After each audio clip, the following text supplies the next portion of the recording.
Welcome back, Doomtown fans, to part 2 of my Dirty Deeds review. In this section, we're going to be looking at all of the rest of the cards that aren't dudes or outfits. We're going to start off with a couple of deeds, the first of which is Masa Gang Hideout. This is a 7 of diamonds, it's 0 control points, it's 2 to play, and it's 0 income. It's private. This deed is not adjacent to the town square. This deed has +1 production for each adjacent location. This is a pretty neat little deed. It's cheap and it's almost always going to be 1 production because if you place it next to your home or next to another deed, you're going to get that 1 production. You could get it up to 2 if you had it sandwiched between a couple of deeds or home in a deed. And since it's not adjacent to the town square, you're not going to have to worry about dudes there getting paralysis marked or things like that. This is at 7, it's probably going to fit best with Sloan Gang, although it seems like 7 is kind of opening up to some of the other draw structures. This is just going to be a nice little production deed that I think most of the dudes and deed styles will play, and if 7's on value, you're probably going to play it. The next deed is called Midasmatic Purifier. It's a jack of diamonds, it's 2 control points. It's 1 to play, and it's 1 income. It's private, non-unique, experimental, and it's a gadget with difficulty 8. At the start of sundown, before victory is checked, the controller pulls. If the pull is a club, each dude here gets -1 influence until the end of the turn and does not unboot this sundown, then discard this deed.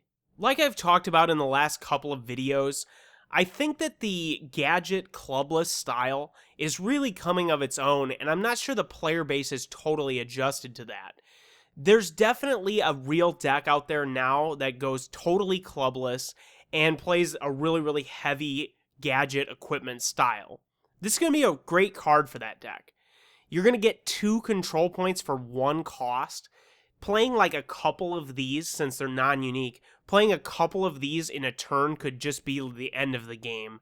And as long as you're doing a clubless style, it's not going to be a big deal to have this pull thing. So it's basically just going to be 1 income and 2 control points for 1 cost.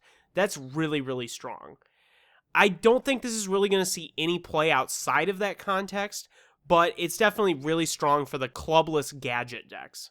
Now we're moving on to the goods cards, and the first one that we have is Disgenuine Currency Press. This is a 4 of hearts, it's 2 to play, it's a gadget that's difficulty 5. After this gadget is successfully invented, gain 5 Ghost Rock, and unboot the mad scientist that invented it. After this gadget is discarded from play, its owner draws a card. This is a pretty interesting and kind of weird card. It seems to me like this +3 Ghost Rock you're going to get from playing it, that's really strong. You also get to unboot the Mad Scientist, again, very strong. But you're going to have to get something out of this draw effect, I think, as well, for it to be a playable card in your deck.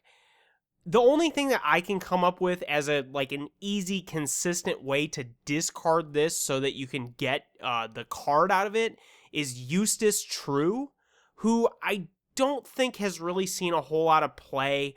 It's just been better to start some other mad scientists. Maybe you could start him with this card, play a bunch of copies of it, and have this economy engine in your deck. I'm envisioning a sort of hybrid Mad Scientist deck that isn't the high-pulling clubless version. I think you're going to be able to play clubs with this, maybe not focus as much on the high-end gadgets, and instead focus on just playing down big, good dudes with this economy engine. The next goods card is Tloaks Furies. This is an 8 of hearts, it's 2 to play, it's a mystical weapon and it's melee. If there's an unbooted non-melee weapon in the opposing posse, this dude provides no bullet bonus. This dude has +1 bullets and +1 to their skills for each copy of this you control. I really like this. It fills a gap in the card pool that I think we've needed filled, which is to give yourself minor bonuses to skills with equipment. And this is going to be, I think, especially useful for the Blessed Law Dogs, because they have several spells where the pull requirements are very high, and you usually want to start Bless 0 or Blessed 1 dudes, so something like this might give you that 1 or 2 extra skill you need to always make the pull, rather than just like sometimes make the pull. And the extra 1 bullet's obviously pretty good as well. Plus, it's a melee weapon, so it fits with the Abrams Crusaders ID pretty well. There's also some dudes that have melee weapon-oriented abilities. So I think in general, this is just going to fit with a lot of other cards in that deck. And the fact that this goes up to 2/2 if you have 2 of them in play, by the end of the game, I think you'd be able to do that if you play like 4 copies in your deck. Next up is another goods card. This is Jail's Guile. It's a 10 of hearts, it's 1 to play.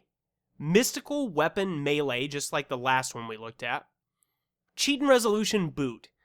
If your hand is illegal, you must boot this dude to use this ability. Your opponent boots or discards a dude in their posse, then boots or discards a dude in their posse. Non-wanted dudes cannot be chosen if there are wanted dudes that can be chosen. The wording on this card is a little strange. I'm not sure why it doesn't just say twice instead of repeating the whole text, but anyway, I think this is a pretty decent melee weapon. This is, again, going to fill all the same roles I just talked about, where it's going to meet the melee weapon requirement for Abrams Crusaders, and this is a pretty punishing cheating resolution ability. I wanted to point out that this is not going to work on low ball. I don't think that's immediately clear unless you think it through. They're not going to have dudes in a posse during low ball, right? Nobody has a posse during low ball. So this effect isn't going to do anything during low ball, but it is going to be really punishing, especially in a deck like Law Dogs that can target the right dudes and make them wanted, and those guys are going to have to be chosen first to be booted or discarded. That could really turn the tide of a battle. If you were able to fire this, that could be the whole battle for you. The next goods card is Personal Orithopter. This is a 10 of hearts, it's 1 to play, it's a horse gadget, difficulty 9. It has repeat shootout, pay 1 ghost rock, this dude joins your posse, moving if necessary. Then it has shootout boot, send this dude home booted. This is going to fit right into the Morgan Stables deck I was just talking about in the previous part of this review. This repeatable Pinto effect is really strong. The shootout boot thing that sends them home, that's okay. It's going to be nice to be able to escape, especially if you just go in there, do something powerful, and then leave. Like, you ace their dude with Acid Coil Gun, and then you just get out of the fight. That could be really powerful. This is definitely going to be a heavy gadget deck. Difficulty 9, that's going to be a huge restriction on your pulls. But this isn't not really competing with a lot of stuff at 10. It's just teleportation device. And since it's a horse, it's going to really fit that stables thing.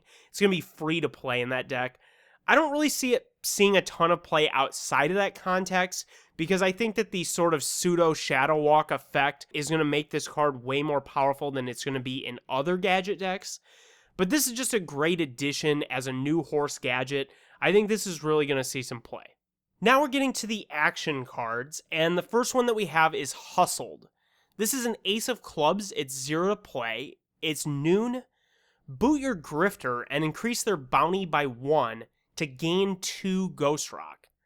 Boot an opposing card in the grifter's location. This is a pretty sweet new effect, especially at ace of clubs where there's not a ton of competition. Obviously this fits well with Sloan Gang, especially the Den of Thieves that gets 2 starting grifters, but even in like Desolation Row, increasing the bounty is going to be nice. You're always going to have a grifter with virtually every deck, and you're going to get this nice little Ghost Rock boost. Plus, if you're holding down Town Square and they move in to oppose you, you're going to be able to boot them, and then they're going to have to fight booted and things like that. This is going to be a really monstrous play there. You can also just move a grifter to a deed and then boot the deed down, boot a dude there. There's just a lot of interesting things you can do with this card. I really think this is going to see some play in Sloan Gang. The next action card is called an Accidental Reunion. It's a 5 of clubs, it's 0 to play. It's a headline, which means only one headline can be played per shootout. It has shootout. Each time a player reveals an illegal draw hand, that player takes 2 extra casualties that round. You may pay 2 Ghost Rock to place this card back in your hand. This is my favorite of the headlines so far. This is a nice little cheat and punisher effect that isn't actually a cheat and resolution ability. So the big thing about that is you can only play 1 cheat and resolution ability per round of shootout, but with this, you're going to have this extra casualties thing for cheating for the whole shootout, and then you're still going to be able to play your cheat and resolution things each round. That's really incredible. I think that this is probably going to see a little bit of play with Pistol Whip, so it's going to be like you play some Pistol Whips and some of this, and I really like this buyback thing. I wish some of the other action cards had this buyback effect. The ability to put it back in your hand makes you ready to go for the next shootout, but you're not going to be able to play this one again that shootout since there's already been a headline played. This is a cool and very interesting card. I like this direction for the headline effects. The next card is quite the doozy. This is a slight modification. It's an 8 of clubs, it's 0 to play. It has react. After an opponent declares the use of a shootout or non-cheat and resolution ability, boot a gadget on a dude in your posse. Waive all costs of the ability, and that ability has no effect. This is definitely unprecedented and gives the gadget decks a unique power that no other deck is going to be able to do. Let's go through a few of the rules things with this card since it's so very different than any other card in the game. First of all, you're going to play this after they declare using the ability, but before they pay any costs. So like if they have some ability that you're using that boots a dude or like uses Ghost Rock or whatever, that is not going to happen. The same thing with pulls. They're not going to have to do that. You're just going to stop it before that. But it's going to be used for the turn, right? You can only use each ability once per turn. So even though they didn't like boot their guy or whatever, they have used it up for the turn, which is pretty critical because if you get into a fight later in that turn, they're not going to be able to use whatever ability it is. It also works on action cards, since action cards are considered using the ability of the card. So you're going to be able to stop powerful shootout play action cards as well. This is definitely a huge game changer in the sense that we've never seen anything like this. It's hard for me to imagine exactly how this is going to work without playing it extensively, but it does to me seem like it's going to be a really powerful addition to the gadget strategies, and maybe even worth trying to push gadgets into your deck just to be able to use this thing. Now, the one thing that I think bears saying with the gadget decks is that a lot of them want to go clubless, like I've been talking about. So this is a club. So you're going to have to kind of balance that, but it is a high enough pull that it's probably going to be worth it. Playing a couple of these in your deck is going to be a really nasty surprise. It could massively turn the tide of a shootout. This is a sweet card, definitely unprecedented, and I think that this is going to see some play in those gadget decks. The last card in Dirty Deeds is a new technique. This is Rabbit Takes Revenge. It's a 10 of clubs, it's 0 to play. It's a technique, and it's a Tao of the Jade Rabbit. It's shootout Tao technique. Choose an opposing dude, make that dude a draw, and this dude a stud. Those dudes cannot leave the shootout. If played as a combo, the opposing dude boots all of their attached cards and must be chosen as the first casualty this round. This is our big finisher for the Tao of the Jade Rabbit. And as a 10 of clubs, you're probably not going to want to play a ton of these since pulling high is bad if you're trying to do Kung Fu. But man, you're going to change their dude to a draw and your dude's a stud. That alone could turn the tide of a fight. But then you've also got this thing where if you play it at the end of a combo, like if you play 1 or 2 of these in your deck and you combo into this, you're going to get this like combination of unprepared and pinned down. Man, that's going to be strong.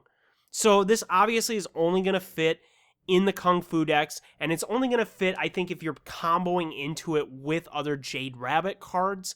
But this is a really big incentive to do that since it could just so massively turn the tide of a fight by itself. That's going to do it for Dirty Deeds. I feel like this pack is an extension of the big box that we just saw, the Light Shineth. I really liked that box because it expanded on a lot of strategies and filled lots of gaps in the card pool, and I think that's what we're seeing here as well.